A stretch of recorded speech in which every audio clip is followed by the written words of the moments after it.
मतलब जिस आदमी को आपने कहीं पैसा नहीं मिला, कहीं कोई बात नहीं हुई, तो उसको असंवैधानिक तरीके से मतलब उस पर केस बनाकर उसको ईडी में गिरफ्तार कर लिया, ये अच्छी बात नहीं है। चुनावों से पहले ये होना आप समझते हैं कि गलत है? ये चुनाव प्रक्रिया का ही हिस्सा है कि भाजपा की सरकार डरी हुई है, उनको ये लगता है कि हमारी सरकार नहीं बनेगी। जैसे वो 400 का नारा देते हैं, मुझे तो ऐसा लगता है 200 पार नहीं करेंगे। अब 25 मई दो चुनाव हैं करनाल के अंदर, एक लोकसभा का, एक विधानसभा का, और आप हमेशा इस बात की दावेदारी पेश करते रहते हैं कि चुनाव हो विधानसभा का वो मैं जरूर लड़ूंगा। अब उपचुनाव होने जा रहा है। देखिए, चुनाव में लड़ना चाहता हूं और निश्चित रूप से मैं ये उम्मीद करता हूं कि कांग्रेस पार्टी मुझे ये मौका देगी, ऐसा मैं लगता है। और करनाल की जनता मुझसे बहुत प्यार करती है। चुनावी बिगुल बज चुका है। अब अलग अलग जगह पार्टियां अपनी अलग अलग रैलियां करती हुई नजर आ रही हैं।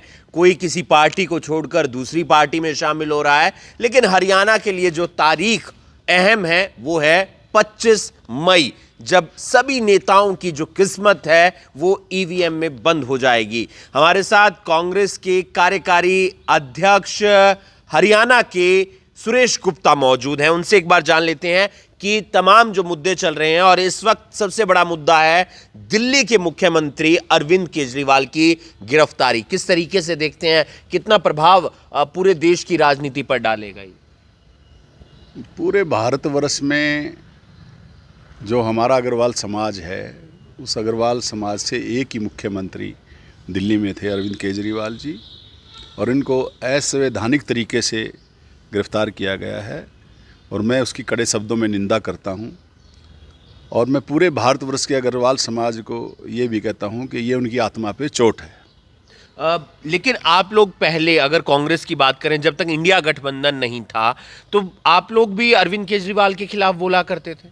देखिए, अरविंद केजरीवाल की जो पॉलिसी हैं, बात हैं, कुछ हमें पसंद नहीं थी तो उन पे तो हम कटु आलोचना करते थे और करते ही रहेंगे। लेकिन जो चीज़ें मतलब जिस आदमी को आपने कहीं पैसा नहीं मिला, कहीं कोई बात नहीं हुई, तो उसको असंवैधानिक तरीके से मतलब उस पर केस बनाकर उसको ईडी में गिरफ्तार कर लिया, ये अच्छी बात नहीं है। चुनावों से पहले ये होना आप समझते हैं कि गलत है? ये चुनाव प्रक्रिया का ही हिस्सा है कि भाजपा की सरकार डरी हुई है, उनको ये लगता है कि हमारी सरकार नहीं बनेगी। जैसे वो 400 का नारा देते हैं, मुझे तो ऐसा लगता है 200 पार नहीं करेंगे। एक मुद्दा पीछे बहुत चला इलेक्ट्रोल बॉन्ड का, और वो इलेक्ट्रोल बॉन्ड अलग अलग कंपनियों ने सभी पार्टियों को दिया, चाहे वो कांग्रेस हो, चाहे वो तृणमूल कांग्रेस हो या बीजेपी हो। बीजेपी को सबसे ज़्यादा बॉन्ड मिला, ऐसा उस चुनाव आयोग ने जो अपनी लिस्ट जारी की उसमें नज़र आ रहा था। तो पहले चंदा मिलता था, अब इलेक्ट्रोल बॉन्ड मिल रहा है, इसमें क्या अंतर, क्या फ़र्क समझते हैं? देखिए, एक कंपनी को 15,000 करोड़ का टनल बनाने का ठेका दिया गया, उसने 966 करोड़ रुपये दिए। इसी प्रकार कहीं ईडी का छापा पड़ा, ऐसे 10-12 केस नज़र आते हैं, उसको लिस्ट को पढ़ो तो, कि उन्होंने भी चंदा दिया, फिर ईडी ने कोई कार्रवाई नहीं करी। तो इसका मतलब ये है कि भाई ये जो काम है देश को लूटने का है ईडी के माध्यम से। आपके कहने का मतलब है कि ईडी का छापा लगवा दिया और फिर उन्होंने इलेक्ट्रोल बॉन्ड खरीद लिए और फिर वहां से छापे की वो कार्रवाई नहीं हुई। भाजपा ने ऐसा किया है, 10-12 केस मैंने पढ़े हैं, उसमें ऐसा नज़र आता है। और मैं एक बात और कहता हूँ, अब हमारे कांग्रेस के खाते सीज कर दिए। मतलब कहीं ना कहीं मोदी जी को, भाजपा को ये डर लग रहा है कि उनका राज नहीं आएगा, इसलिए इतनी सख्ती मतलब कांग्रेस पार्टी के प्रति भी, और इस तरह एजेंसियों ने ऐसी कार्रवाई नहीं करनी चाहिए थी। बीजेपी के नेता, कई नेता ये बात बोलते हुए नजर आए कि आप लोग भी तो, जब आपकी सरकार थी, आप लोग चंदा लेते थे डायरेक्ट, इलेक्ट्रोल बॉन्ड ले लिए, तो उसमें फर्क क्या रह गया? नहीं, देखिए, इलेक्ट्रोल बॉन्ड लेना और जिस तरह के नाम आए हैं उससे तो ये लगता है कि ये रिश्वत को रेगुलर किया गया है। और क्या है ये भाई, भ्रष्टाचार को रेगुलर करना भी तो बुरी बात है ना। देश का लोकतंत्र बचाना है, लोकतंत्र को स्थापित करना है। अब इनके एक अनंत हेगड़े मंत्री ने ये कहा कि भाई 400 पार का तो नारा इसलिए कि हम संविधान में बदलाव करेंगे। यहाँ तो बाबा साहब अम्बेडकर के संविधान को भी खतरा है।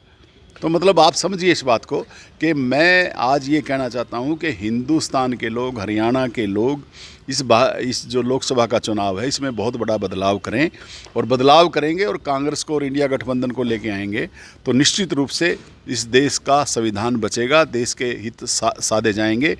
आज मोदी जी की और भाजपा की सरकार जो है वो ना तो बेरोजगारी पे बात करती, ना आज वो भ्रष्टाचार पे बात करती, ना ही आज वो इसके ऊपर संविधान के ऊपर कोई बात करती। मतलब हर बात का खतरा लगता है लोगों को।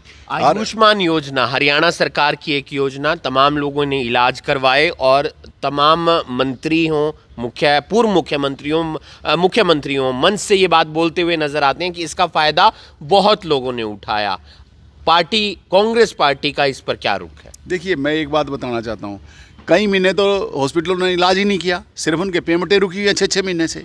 अब उन्होंने, सरकार ने अभी 2 दिन 4 दिन पहले 10 दिन पहले ये कहा कि भी हम आपका रास्ता निकालेंगे। अभी पेमेंटें नहीं हुई उनकी। लेकिन मैं ये कहता हूँ, अगर आपने आयुष्मान का लोगों को ये आशा बंधाई है कि भी आपका इलाज फ्री में होगा, तो सरकार ने जो पैसे इनके देने हैं इनके दे, ताकि ये जितने क्लिनिक और जितने बड़े बड़े हॉस्पिटल हैं ये जनता का इलाज कर सकें। पिछले दिनों कई डॉक्टर आईएमए के बैनर तले मिलकर भी आए थे सीएमओ से, और उसके बाद चर्चा ये रही कि शायद सरकार ने हामी भर दी है कि हम आपके पैसे पूरे धीरे धीरे करके लौटा रहे हैं, आप लोगों को दे रहे हैं। इससे तो ये लगता है कि सरकार के पास पैसे ही नहीं हैं। आयुष्मान की बात झूठी है। अगर करने तो उनके पैसे दें, जितने भी उनके बनते हैं पूरे हरियाणा में। जिस क्लिनिक से, जिस हॉस्पिटल से इलाज कराया गया है, तो उनके पैसे देंगे तभी तो अगला इलाज करेंगे। आपकी तैयारी कैसी चल रही है? अब 25 मई 2 चुनाव हैं करनाल के अंदर, एक लोकसभा का, एक विधानसभा का, और आप हमेशा इस बात की दावेदारी पेश करते रहते हैं कि चुनाव हो विधानसभा का वो मैं ज़रूर लड़ूंगा।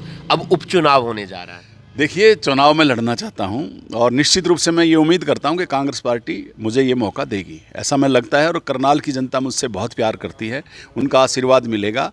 मैं इस होली मिलन के समारोह पे, मतलब होली मिलन आ गया, रंग बिरंगा त्यौहार है, मैं करनाल की जनता को, हरियाणा की जनता को इसके लिए बहुत बहुत बधाई देता हूं और उम्मीद करता हूं कि करनाल की जनता विधानसभा में और लोकसभा में हमें आशीर्वाद देगी और हम ये सीटें निकालेंगे, और उनके आशीर्वाद से हरियाणा में भी अच्छी सीटें हम जीतेंगे। एक आखिरी सवाल, देरी कहाँ हो रही है? 6 सीट तो बीजेपी ने घोषित कर दी है, हमारे ये उम्मीदवार मैदान में होंगे। कांग्रेस पार्टी थोड़ी सी देर नहीं कर रही है? आपके जो गठबंधन का कैंडिडेट था कुरुक्षेत्र में, वो भी घोषित हो चुका है, तो यहाँ पर अब तक ऐलान हो जाना चाहिए। नहीं, ये देरी इसलिए नहीं है कि चुनाव बहुत दूर है, अभी 2 महीने से ऊपर का समय है। तैयारी पहले से शुरू हो तैयारी है, लेकिन अभी मुझे लगता है अगले कुछ दिनों में सबको संदेश मिल जाएगा। कुछ समय लगेगा पार्टी में, बट हो जाएगा सारा।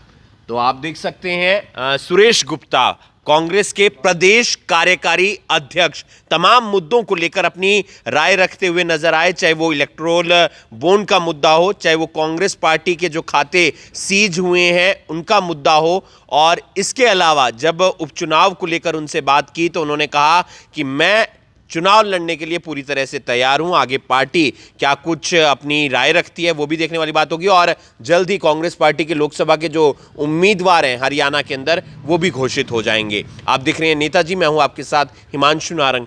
धन्यवाद।